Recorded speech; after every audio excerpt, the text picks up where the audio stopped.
어느 날 아침 술도가 안채가 평소보다 고요했습니다. 평소처럼 일찍 일어나 부엌에서 라디오를 켜고 커피를 내리던 마광숙은 이상한 기분에 고개를 돌렸습니다. 그 시간쯤이면 오광수가 마당에 나와 조깅을 하거나 아침을 먹으러 오곤 했는데 오늘은 인기척조차 없었습니다. 강수 도련님, 오늘 출근 안 하세요? 그녀는 방문을 두드리며 문을 열었습니다. 그러나 방 안은 이미 정리된 상태였습니다. 책상 위엔 접힌 종이 한 장만이 덩그러니 놓여 있었습니다. 마광숙은 손끝이 떨리는 걸 느끼며 쪽지를 들었습니다. 형수님, 잠깐 바람 좀 쐬고 올게요. 회사는 휴직계 냈어요. 생각 정리하고 돌아올게요. 짧고 담담한 문장이었지만 무언가 심상치 않은 기운을 감지한 마광숙은 곧바로 술도가 형제들을 불러 모았습니다. 무슨 일이에요, 형수님? 큰일 났어요. 강수 도련님이 사라졌어요. 다들 이 쪽지 좀 봐봐요. 술도가 형제들이 강수가 쓴 쪽지를 보더니 당황해서 외쳤습니다. 강수 이 자식 갑자기 어딜 간 거야? 강수 도련님, 무슨 일 있었어요? 마광숙의 물음에 오범수가 말했습니다. 형수님, 사실 강수가 다 알게 됐어요. 자기가 술도가 앞에 버려진 업둥이란 사실을 알게 됐을 때도 충격을 많이 받았는데 독고탁이 강수에게 다 말했어요. 미스장 누나가 강수의 친모란 사실을. 뭐라고요? 독고탁 그 인간이. 결국 마광숙은 참을 수 없어서 독고탁에게 바로 전화를 걸었습니다. 강수 도련님께 친모에 대해 말한 게 사실이에요? 지금 강수 도련님 연락도 안 되고 집도 나갔다고요. 도대체 무슨 짓을 한 거예요? 독고탁은 심드렁한 표정으로 큰 소리로 대꾸했습니다. 오광수 그 자식이 집을 나간 게 나랑 무슨 상관이야? 오광수 그 놈도 알 건 알아야지. 나도 지금 내 딸 자식 집 나가서 속 시끄러워 죽겠는데 오광수 신경 쓸 때야. 독고탁이 통화하는 소리를 들은 장미애는 깜짝 놀라서 뛰쳐나왔습니다. 당신 그게 무슨 소리야? 강수한테 사실대로 다 얘기했어. 그래.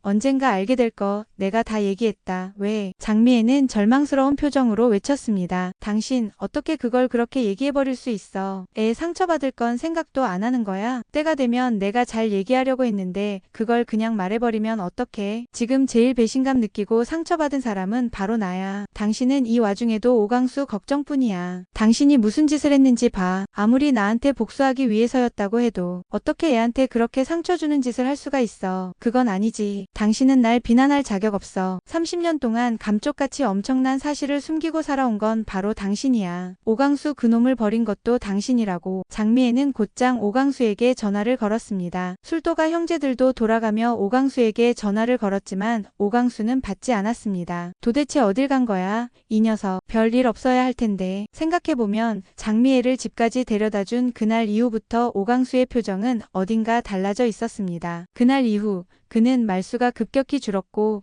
종종 깊은 생각에 잠긴 모습으로 멍하니 앉아있는 날들이 많아졌습니다. 무슨 일 있냐고 물어봐도 오광수는 고개를 저을 뿐 아무 말도 하지 않았습니다. 어렸을 때부터 마음속 이야기를 잘 꺼내지 않고 혼자서 꾹꾹 눌러 삼키는 성격이었기에 형제들은 처음엔 그저 평소처럼 그러려니 했습니다. 하지만 시간이 지나고 결국 오광수가 아무 말 없이 사라지는 상황에까지 이르자 형제들은 누구 하나 마음 편히 지낼 수 없었습니다. 나도 요즘 토스트 가게 주문 받느라 정신없어서 강수한테 신경을 못 썼네. 오범수 또한 무겁게 입을 열었습니다. 저번에 강수가 내 방에 와서 친모에 대해 물었을 때 그냥 다 말해줬어야 했는데 그땐 겁이 났어. 차라리 내가 말해줬다면 독고탁한테 들은 것보단 덜 상처받았을 텐데. 오범수의 말에 형제들은 고개를 숙였습니다. 그래도 생각이 정리되면 연락 오겠지. 강수 책임감 있는 아이야. 지금은 좀 힘들어서 그렇겠지. 오천수가 조심스레 말을 보탰습니다. 형제들의 걱정 가득한 얼굴을 바라보던 마광숙은 애써 미소를 지으며 말했습니다. 맞아요. 다들 너무 걱정하지 마요. 강수 도련님은 꼭 돌아올 거예요. 생각이 정리되면 연락 오겠죠. 별일 없을 거예요. 우리 다시 연락 올 때까지 기다려봐요. 오광수가 휴가를 내고 회사에 나오지 않는 데다 자신의 연락까지 피하자 한봄은 속이 타들어 가듯 답답했고 미쳐버릴 것만 같았습니다. 오광수가 회사에 나오지 않는다는 소식을 들은 순간부터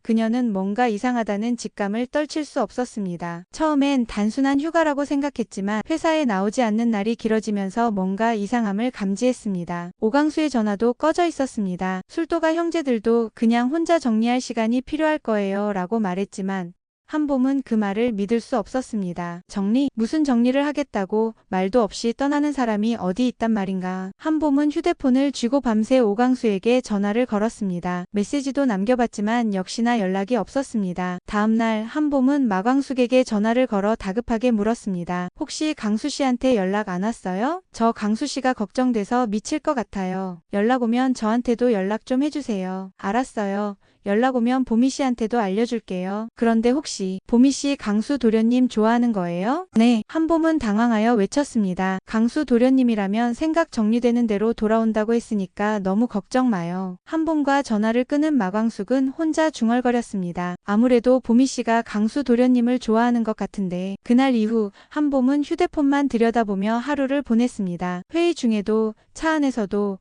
자다가도 벌떡 일어나 휴대폰 화면을 켰습니다. 혹시 오강수에게서 문자가 와 있지 않을까?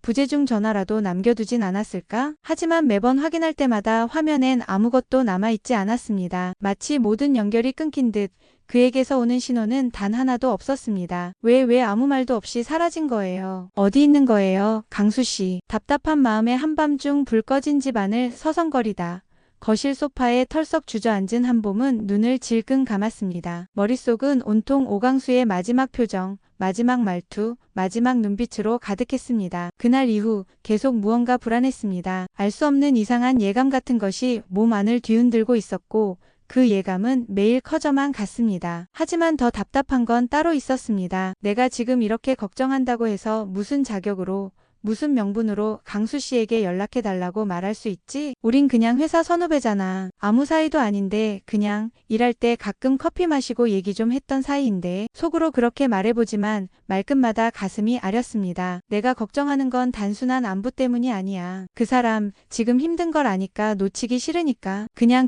그 사람을 보고 싶어서 그런 거잖아. 문득 한봄은 깨달았습니다. 오강수가 보이지 않게 되자 하루하루가 이상했습니다. 그가 없다는 것만으로 모든 게 어색해졌고 숨 쉬는 공기마저 무거웠습니다. 난 강수씨를 좋아하고 있었던 거야. 언제부터였을까? 아마도 자신을 따라다니던 스토커로부터 날 구해주던 그 순간부터 강수에게서 호감을 느꼈던 것 같았습니다. 장난처럼 말을 주고받고 괜히 투닥거리던 시간들, 같이 점심을 먹고 회의실에서 마주치던 짧은 순간들, 그 모든 평범했던 일상들이 이제 와서 하나하나 소중한 기억처럼 떠오르고 있었습니다. 안 진작에 알았어야 했는데. 한봄은 눈물이 고인 눈을 닦았습니다. 마음속 깊은 곳에서 치밀어 오르는 감정에 스스로도 놀랐습니다. 그저 좋은 사람이었고 함께 있으면 편한 사람이었고 가끔 걱정되면 안부를 묻는 정도라 생각했는데 지금 이 감정은 단순한 걱정이 아니었습니다. 그는 지금 자신에게서 사라져버렸습니다. 그리고 그 사실 하나로 이렇게까지 무너지는 자신을 보며 한봄은 더 이상 부정할 수 없었습니다. 강수씨 제발 무사히 돌아와요. 이번엔 꼭 말할 거예요. 내가 얼마나 당신을. 마지막 말은 입 밖으로 끝내 나오지 않았지만 마음속엔 이미 선명했습니다. 그는 단지 보고 싶은 사람이 아니라 잃고 싶지 않은 사람이었습니다. 오강수가 한봄 인생에서 사라져버린다면 상상도 하기 싫었습니다. 늦은 밤 갑자기 한봄의 휴대폰이 울렸습니다. 화면에 뜬 이름은 오강수였습니다. 한봄은 손이 떨려 제대로 눌러지지도 않는 통화 버튼을 간신히 누르고 전화를 받았습니다. 그토록 듣고 싶었던 오강수의 익숙한 목소리가 들려왔습니다. 보미씨, 부재중 전화가 많이 와 있길래 회사에 무슨 일 있어요? 강수씨, 내가 얼마나 걱정했는지 알아요? 회사에는 휴가 냈다고 하고 전화도 며칠 동안 안 받고 지금 어디예요? 어디 있어요? 보미씨, 무슨 일이에요? 제가 강수씨 있는 곳으로 갈게요. 꼭 할 말이 있어요. 어디 있는지 알려줘요. 오강수는 잠시 의아한 표정을 지었지만 잠자코 자신이 있는 곳을 한봄에게 알려주었습니다. 다른 사람들한테는 비밀로 해줘요. 알았어요. 지금 출발할게요. 한봄은 곧바로 다음날 연차를 쓰고 망설임 없이 강릉행 버스에 몸을 실었습니다. 정동진에 도착한 시간은 새벽 3시를 훌쩍 넘긴 시각. 주변은 조용했고 바닷바람만이 도로를 스치고 있었습니다. 택시 한 대를 붙잡아 탄 그녀는 민박집 주소를 기사에게 내밀었습니다. 택시기사가 백미러로 그녀를 흘끗 보며 물었습니다. 이 늦은 새벽에 젊은 아가씨가 정동진까지 혼자 웬일이에요? 한봄은 창밖을 바라보다가 조용히 대답했습니다. 꼭 잡아야 할 사람이 있어서요. 기사의 입가에 희미한 미소가 번졌습니다. 그래요. 청춘이 참 부럽네요. 꼭 잘 되길 바랍니다. 민박집 골목길은 조용했습니다. 바다에서 불어온 찬 공기와 함께 파도 소리가 잔잔하게 울려 퍼졌고 희미한 가로등 아래에 선 한봄은 깊게 숨을 들이켰습니다. 여기까지 왔네. 그녀는 손에 쥔 주소를 다시 한번 확인한 뒤 낡은 간판이 걸린 바다 보이는 집 현판 앞에서 문을 두드렸습니다. 한참 후 안에서 인기척이 들렸습니다. 뚜벅뚜벅 다가오는 발소리. 문이 열리고 그가 서 있었습니다. 오강수. 수척한 얼굴, 헝클어진 머리, 눈가에 남은 피로. 그의 표정에는 놀람과 어리둥절함이 동시에 떠올랐습니다. 보미 씨? 네, 저예요. 그는 잠시 말없이 서 있었습니다. 여기까지 어떻게? 한봄은 무슨 말을 해야 할지 잠시 숨을 고르더니 망설임 없이 그를 바라보며 조용히 말을 꺼냈습니다. 강수 씨가 무슨 일이 있어도 제가 마음껏 묻지도 못하는 지금이 너무 싫었어요. 우리가 직장 동료, 그 이상도 이하도 아닌 사이인 지금이 전 정말 싫어요. 그녀의 목소리는 담담했지만 단단했습니다. 오강수는 당황한 듯 눈을 피했지만 그녀는 고개를 숙이지 않았습니다. 강수 씨가 무슨 일을 겪든 혼자 아파하지 않고 저한테 기대줬으면 좋겠어요. 어떤 일이든 강수 씨 옆에서 함께하고 싶어요. 강수 씨가 회사에도 안 나오고 연락도 끊겼을 때 전 진심으로 미칠 것 같았어요. 그녀의 목소리가 살짝 떨렸지만 눈동자는 오히려 또렷해졌습니다. 그리고 깨달았어요. 나 강수 씨를 좋아하는 것 같아요. 아니, 좋아해요. 처음엔 그냥 좋은 사람이라고 생각했는데 어느 순간부터는 아침에 출근해서 강수 씨 얼굴 못 보면 하루 종일 기분이 이상했어요. 점심시간에도 회의 시간에도 내가 한마디라도 더 듣고 싶어 하는 사람이 강수 씨였고 웃게 만들고 싶었던 사람도 강수 씨였어요. 그제야 오강수는 그녀를 제대로 바라봤습니다. 어딘가 무너질 듯 불안하면서도 이 순간만큼은 솔직해지고 싶은 얼굴이었습니다. 보미 씨, 지금은 아무 대답 안 하셔도 돼요. 그냥 이 마음만은 전하고 싶었어요. 그녀의 눈빛은 흔들림 없이 그를 바라보고 있었습니다. 오강수는 조심스럽게 대답했습니다. 저에게도 조금만 생각할 시간을 줄래요? 솔직히 말하면 보미 씨를 좋은 직장 동료라고만 생각했어요. 그리고 보미 씨가 저한테 마음이 있을 거라곤 전혀 상상도 못했어요. 보미 씨처럼 부족함 없이 자라온 분이 왜 저 같은 사람을 지금은 이것저것 복잡한 일이 많아서 시간을 좀 주세요. 한봄은 잠시 그를 바라보다가 고개를 끄덕였습니다. 알겠어요. 기다릴게요. 그럼 전 이만 가볼게요. 잠깐만요, 보미 씨. 오강수가 그녀를 붙잡았습니다. 이 새벽에 어디로 가시려고요? 여기서 좀 쉬었다가 날 밝으면 가요. 지금은 너무 위험해요. 한봄은 오강수의 제안을 받아들였습니다. 그럼 여기까지 온 김에 바닷가 산책 좀 해야겠어요. 바다는 정말 오랜만이네요. 그 말에 오강수도 조용히 걸음을 내디뎠습니다. 그럼 저도 같이 가요. 혼자는 위험하니까요. 한봄은 살짝 웃으며 그를 힐끗 바라봤습니다. 강수 씨가 이렇게 다정하게 구니까 오해하는 여자분들 많겠어요. 오강수는 눈을 피하며 대답했습니다. 그냥 보미 씨 안전이 걱정될 뿐입니다. 전에 스토커 사건도 있었잖아요. 고마워요. 진짜 든든하네요. 그렇게 두 사람은 말없이 새벽 바닷길을 걸었습니다. 잔잔한 파도 소리가 두 사람의 공백을 채워주었고 바닷바람은 한밤의 감정을 천천히 달래주었습니다. 오랜 침묵 끝에 오강수가 먼저 입을 열었습니다. 저도 사람 마음을 잘 표현하는 편은 아니라서 어릴 때부터 그랬어요. 말 안 하고 혼자 끌어안고 그러다 터지는 스타일. 한봄은 조용히 고개를 끄덕이며 그의 걸음에 맞췄습니다. 저도 그래요. 엄마 돌아가신 후엔 혼자가 된 아빠를 챙겨야 한다는 생각뿐이었어요. 늘 착한 딸, 말썽 부리지 않는 딸로 살아왔죠. 그런데 이렇게 솔직하게 말해줘서 고마워요. 저는 강수 씨 마음을 억지로 얻고 싶어서 이런 말 하는 게 아니에요. 그저 제 마음을 한 번쯤은 솔직하게 표현해 보고 싶었어요. 그리고 언젠가 기회가 된다면 강수 씨 곁에 조금 더 가까이 다가가고 싶어요. 오강수는 대답 대신 파도 쪽으로 시선을 돌렸습니다. 그 바다 어딘가에 던져둔 감정들이 다시 밀려오는 것 같았습니다. 그의 머릿속에는 보미의 얼굴, 목소리, 웃음소리가 맴돌고 있었습니다. 무거운 현실 속에서도 한 줄기 따뜻한 빛처럼 자신에게 다가온 사람.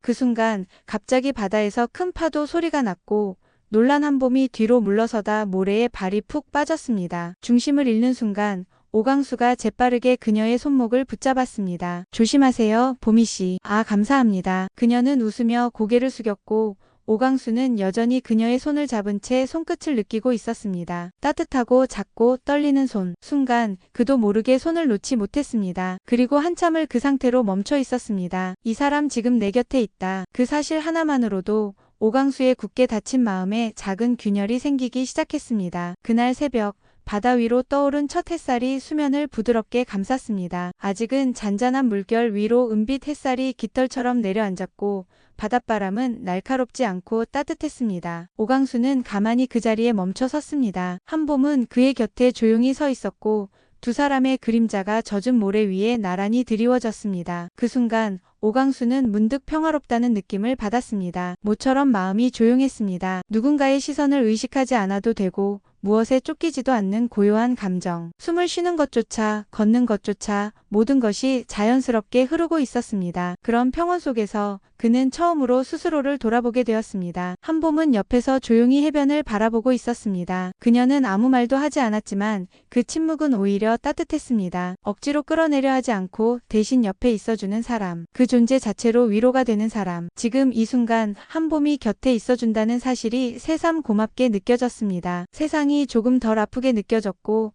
마음속 깊은 곳까지 온기가 퍼져가는 느낌이었습니다. 오강수는 그녀가 바라보는 바다를 함께 바라보다가 아무도 듣지 못할 목소리로 혼잣말처럼 중얼거렸습니다. 고마워요, 보미씨. 한봄이 고개를 돌리며 물었습니다. 뭐가요? 그냥 이것저것 다요. 여기까지 와서 날 걱정해준 것도 그렇고 이렇게 옆에 있어주는 것도요. 한봄은 잠시 말없이 그의 옆모습을 바라보다 고개를 끄덕이며 다시 시선을 바다로 돌렸습니다. 그 순간 바다 위로 아침 햇살이 한 줄기 번졌습니다. 잔잔하게 일렁이는 물결 위로 빛이 퍼지고 바람은 부드럽게 두 사람의 어깨를 스쳤습니다. 둘 사이엔 더 이상 말이 필요하지 않았습니다. 그저 같은 바다를 바라보며 나란히 서 있는 것만으로 충분했습니다. 오강수는 조용히 한봄 옆에 한 걸음 더 가까이 다가섰고 한봄은 미소를 머금은 채 그 발걸음을 받아들였습니다. 그날 새벽 정동진의 바다는 고요했고 두 사람의 마음은 처음으로 같은 방향을 향하고 있었습니다. 드라마 모여라. 오늘 이야기는 여기까지입니다. 이 채널의 영상들은 저의 상상이 들어간 예상 스토리로 본 드라마의 실제 내용과는 다를 수 있음을 알려드립니다. 재미있게 보셨다면 구독, 좋아요, 알림 설정 꼭 부탁드리고 여러분의 생각도 댓글로 남겨주세요. 다음에도 더 흥미진진한 이야기로 찾아오겠습니다. 감사합니다.